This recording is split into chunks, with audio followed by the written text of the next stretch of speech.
कुछ पेरेंट्स बड़े प्राउडली आके बताते हैं कि हम तो अपने बच्चों के दोस्त हैं और हम सब शेयर करते हैं, ये भी हमसे सब शेयर करते हैं। लेकिन पता नहीं क्या प्रॉब्लम है कि अब ये हमसे बात करना पसंद नहीं करते, चिड़चिड़े रहते हैं, हमें कुछ बताते नहीं। क्या आप जानते हैं इसके पीछे की साइकोलॉजी क्या है? इसको जानने के लिए, पूरा समझने के लिए इस वीडियो को लास्ट तक देखें। इसके बारे में जो मिथ्स हैं वो भी हम क्लियर करेंगे, जो फैक्ट्स हैं वो भी क्लियर करेंगे, लेकिन लास्ट तक देखिएगा प्लीज।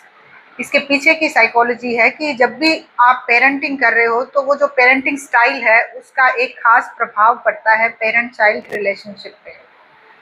आप किस तरह से अपने बच्चे के साथ अपनी बॉन्डिंग बनाते हैं, अपने आप को कैसे इनिशियली प्रेजेंट करते हैं, वही आगे की कंडीशनिंग बनती है उसी से। और पेरेंट चाइल्ड बिहेवियर जो वैसे तो एक अनकंडीशनल बॉन्ड है, बट स्टाइल के साथ वो जरूर एक कंडीशनिंग हो जाती है कि किस तरह के आपके पेरेंट्स हैं।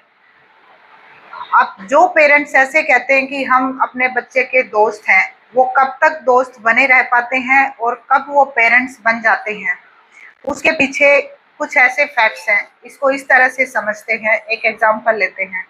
जैसे आजकल इंटरनेशनल स्कूल्स हैं या फिर वो स्कूल्स हैं जिनमें इंडियन ट्रेडिशन को फॉलो नहीं किया जाता, या अलग बोर्ड्स हैं। यहाँ मैं किसी खास स्कूल या बोर्ड की बात नहीं कर रही हूँ, यहाँ हम पूरे उस एक मॉडर्न सिस्टम की बात कर रहे हैं जो कहीं ना कहीं हमारी रीति रिवाज, कल्चर, परंपरा को लेके नहीं चल रहा है, जो इंडियन कंटेक्स्ट में हम बात कर रहे हैं। अब मान लीजिए कि एक ब्राह्मण या बनिया फैमिली का बच्चा एक इंटरनेशनल स्कूल में जाता है पढ़ने के लिए। वो दिन भर स्कूल में रहता है, उसके बाद ट्यूशन पे जाता है, घर आके फिर वो होमवर्क करता है, फिर किसी एक एक्टिविटी में चला जाता है और वो भी बाहर ही जाता है, जैसे ग्रुप के बीच में। हमेशा ये एक सोशो इकोनॉमिक बैकग्राउंड हमारा जैसा होता है, हम वैसे ही ग्रुप अपने लिए चुनते हैं। तो हमने उस बच्चे के लिए भी ऐसा ही ग्रुप चुना, एक स्कूल चुना जो इंटरनेशनल नॉर्म्स को फॉलो कर रहा है, उस कल्चर को फॉलो कर रहा है।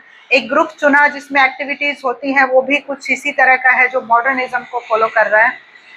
अब सडनली ऐसा कुछ होता है, फैमिली में कोई शादी है या कोई और फंक्शन है जहाँ पर हमारे आसपास के लोग मिलते हैं, रिश्तेदार मिलते हैं और वो बच्चे से बात करते हैं।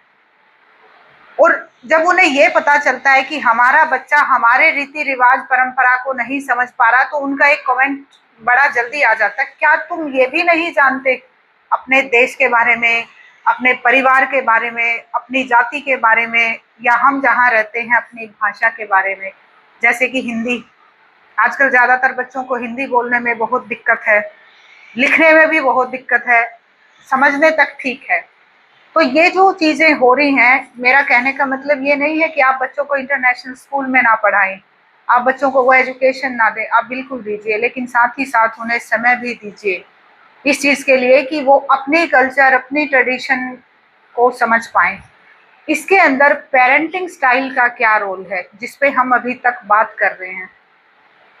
पेरेंटिंग स्टाइल यहाँ आ जाता है कि अगर आप भी और पेरेंट्स के इन्फ्लुएंस में रहते हैं, और पेरेंट्स का मतलब यहाँ पे उनसे है जो एक ही चीज को देखते हैं कि बच्चा एक अच्छे स्टैंडर्डाइज स्कूल में पढ़े, एक हाई स्टैंडर्ड का स्कूल हो, और वो जब किसी को ये बात बता रहे हैं तो बड़े प्राउडली बता पाए कि हमारा बच्चा यहाँ पढ़ रहा है, हमारा बच्चा उस स्कूल में पढ़ रहा है, उनका रिजल्ट इतने % रहता है, उनका ये स्टैंडर्ड है। तो इस तरह की बातों के इन्फ्लुएंस में आके पेरेंट्स कई बार ये सब करते हैं कि पूरा focus school selection, college selection and then university for higher education, उन सब पे लगा देते हैं, और इस बीच में ये भूल जाते हैं कि जो बच्चे की इंटरेक्शन विद इन फैमिली होनी थी, और जो बच्चे की इंटरेक्शन उनके जो एक्सटेंडेड फैमिली है, नेबरहुड है या समाज में होनी थी, उसके लिए समय नहीं बचा। इवन इतना भी नहीं बचा कि पेरेंट्स अपने ही बच्चे के पास बैठ के उनसे बात कर सके, अपनी भाषा, अपनी वेशभूषा, अपना खान पान, अपना रहने का तरीका और इंडियन ट्रेडिशन। तो यहाँ पेरेंटिंग का एक बहुत बड़ा रोल है।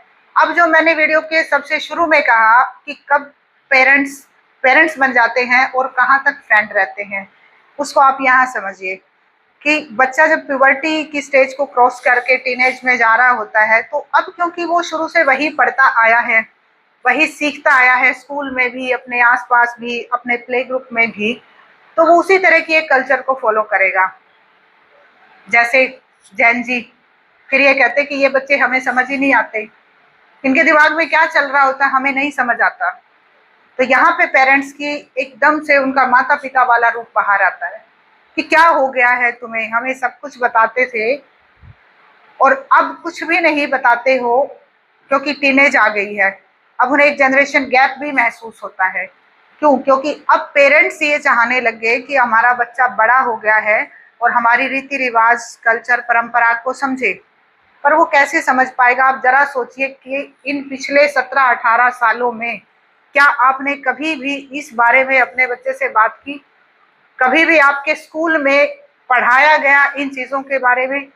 या कभी भी आपने उनका स्कूल या कॉलेज या क्लास स्किप करा के उनको इस तरह के कोई फंक्शन अटेंड करने के लिए आप लेके गए? बहुत सारे पेरेंट्स ऐसे हैं जो बच्चों की छुट्टी नहीं कराते। उनको बहुत दिक्कत होती है इस बात से कि स्कूल एक दिन का भी छूटना नहीं चाहिए, भले ही सोशल फंक्शंस छूट जाए। लेकिन साइकोलॉजिकल रिकमेंडेशन ये है कि जितनी आपकी थ्योरी इंपॉर्टेंट है उतनी ही आपकी प्रैक्टिकल स्किल्स भी इंपॉर्टेंट हैं।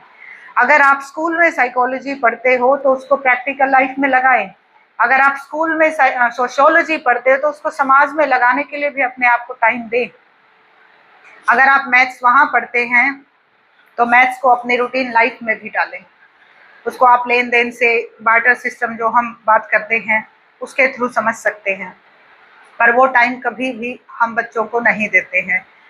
ये पेरेंटिंग स्टाइल है और ये कई तरह के होते हैं। अगर आपका भी पेरेंटिंग